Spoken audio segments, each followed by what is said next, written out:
We are sponsored by a Korean Tottenham Hotspur fan who wishes for all Koreans and the rest of the world to visit and discover Singapore. Email Kelly for an introduction to Singapore at jrjinsingapore@gmail.com. That's jrjinsingapore@gmail.com. What's going on, people? We are Tottenham TV back here for another episode of the 5 Takeaways. We're going to take a look at the 3-2 win over Vissel Kobe in Japan in our first pre-season of the Asia Tour. And we're going to see what 5 things we can take away from the game. The first up, we're going to be looking at Decky in the false 9. Yeah. Sorry, it's thrown me off completely. Or we could be looking at Decky and Bissouma proving a point. Yeah, and I think one thing about Decky which is interesting is that obviously he played false 9 last couple of games of last season. Yeah. He's now played there for the third pre-season game after excelling in the central midfield in the first 2 games. And I really do feel like having him there does really help with the balance of our front line, or with having a player with the ability to actually keep the ball in the final third. Whereas I feel like when Son's up front, sometimes we lose the ball a bit too much, especially with Johnson out there as well. Like, he just constantly losing the ball. And having a bit of ball retention definitely helps our fluidity of the front line. And adding to Bissouma as well, really great to see him back on song so far in pre-season. He's looking back to his best, back to his confident best as well, and hopefully he can take that form into the Premier League. Yeah, Bissouma's very much a confidence player, and I just want to see what happens. Like, it's all very well and good playing well in pre-season and maybe the start of the Premier League campaign. I want to see what happens with Bissouma when something does go wrong, because, you know, over the course of a season something will go wrong, and I want to see how he recovers from that and how he can keep these confidence levels and keep rising above it, because last season we all know what happened. So this season we need a step better from Bissouma and to maybe well, what if nothing does overcome go it. wrong? Well, something always goes wrong. What if it doesn't? Then that's great. There then, we go. Then that's great. There we go. But you know, whether he that's what I'm hoping for. Yeah, but you know, if something does go wrong though, and it probably will, he needs to be able to overcome it. And that shows the right mentality to be at this football club, to be starting week in, week out at this football club as well. In terms of Decky in the false 9, I've actually been impressed with him every time he's played there. I think it's so much more suited in this system than out on the right-hand side. I've been very vocal. I've said it time and time again. I don't think he suits this system out on the right-hand side or on the left-hand side. I feel he's much more suited in the central areas, whether it be the 10, the 8 or the 9. And maybe the 9 is the best option for him. But I do like him in the a bit deeper in the midfield areas as well, where he can really knit the play together and show his creative streak as well. And I think you're seeing that in pre-season with the nice flicks and tricks to get those number of assists that he's got already. So big up to both those players, because they're both really proving a point to Ange, I think, in this pre-season. Second up, we're going to look at Sonny off the mark. First goal in pre-season. Taken a while to get there, but he's finally done it in his home continent of Asia. Yeah, obviously he's missed a few chances, hasn't he? Especially against Hearts and especially against Hearts and QPR as well, maybe 1 or 2. But really great.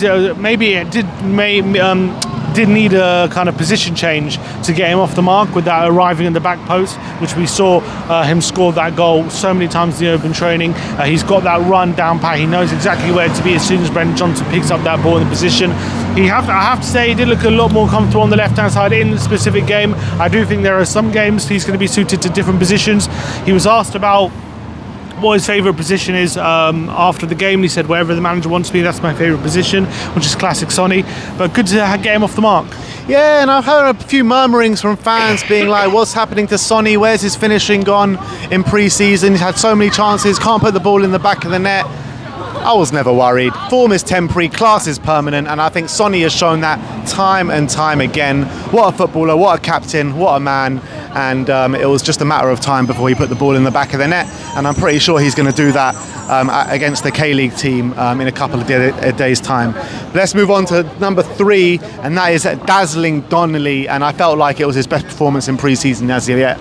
Yeah, and I think yesterday's game belonged to Donley. I thought he was my man of the match. Overall, I thought actually he was probably our best player. If you take everything into account, I thought he was absolutely sensational when coming off the bench, and we saw so much quality from him. Every time he got in the position down the left-hand side to put in a cross and have a bit of that quality, he was finding his teammate time and time again inside the box. And if it wasn't for some poor finishing from Moore, he could have had more than one assist. He also laid one on a play for Moore. He hit the post with a beautiful strike from outside the box, which clipped the outside of the post. and he had a really brilliant volleyed effort as well, which was tipped over by the keeper, which was an exquisite piece of technique. And I just thought that Donley deserves his props, because I feel like every other player's been getting praise for this pre-season, and obviously he's been getting praise for playing out of position, but hasn't been getting praise for what he's actually good at, which is, you know, final third, creativity, quality, which is what we saw with the PL2 in the under-21s last season, and it's great for him to get credit for those kind of things today, yesterday. And obviously we are like massively down on numbers in that area of the pitch at left back, with Destiny out at the moment. But I feel like, you know, he is really growing into that role a little bit. I don't think he's put in a poor performance as of yet. I felt like the attributes that he does have, he's so versatile, doesn't he? He's so good on the ball, and he's got a bite to him as well, where he's pretty good defensively. So I feel like maybe in the first couple of games he did a few wayward passes, but I feel like he really is growing game by game in that role. And can he be that backup left back next season? I do question it. I do think Jed Spence can do probably the right and the left back, and maybe what do you do with Donley then? Do you keep him around? Do you send him out on loan? It's a big question. Yeah, and I'm sure if you're Donley, would you rather go out on loan and play, you know, in midfield or in the attack for a team to help you develop, or would you rather stay and be backup left back at Tottenham, knowing that you will get chances to be in the final third, but obviously your chances will be limited, and you're going to have to do a lot more defending and these kind of stuff. So it's a big decision for him to make and the club to make as well. But I have to say his performances in pre-season at left back have been encouraging. What I would say though is, like, playing left back in this role is completely different to playing like an orthodox left back role. Definitely. And I think it suits him a lot better than maybe it would do maybe in a different system. 100%. Fourth one we're going to look at is Moore Magic. Yeah. What a player. And another goal contribution. He just keeps racking them up, doesn't he, Mikey Moore? And it wasn't for the one of trying yesterday, was it? Because he had a few efforts which he'll be disappointed didn't end up in the back of the net, especially a header at the back post, which he really should have got over the top of. He should have scored. He saw he was unhappy with himself. He did have a moment where he actually did get one past the keeper, but a defender had handballed it with a sliding challenge. Unfortunately, the referee didn't pick it up. But try as you might, he kept going, got that goal. And for a 16-year-old to just continually be contributing at this level, even if it is in pre-season, is so exceptional. And he's just brilliant, isn't he, Mikey Moore? So exciting. Yeah, unbelievable. Like I said in the player ratings, I've been waxing lyrical about this guy so much. And I said, you know, at the back end of last season when there was all that talk about him then, I said, I wouldn't be surprised if Mikey Moore fights his way into the first team this season, and I think that's exactly what he's doing. I said as well that, you know, the signing of Timo Werner could really provide that pathway for Mikey Moore, and I wouldn't be surprised if he overtakes Timo Werner this next season in the pecking order, and I think it is going that way with the performances that Mikey Moore is putting in. So every time he plays, every time he surprises you, because he just gets better and better, showing more confidence, his willingness to take on a man, his physicality, not looking out of place, playing against men's football. Not only just men's football, but a Vissel Kobe team who are halfway through their season, who should be at their peak fitness levels. This is a Mikey Moore in a pre-season at 16 years of age, albeit he will be 17 next month, but I mean, it's just unbelievable to see, isn't it? Incredible.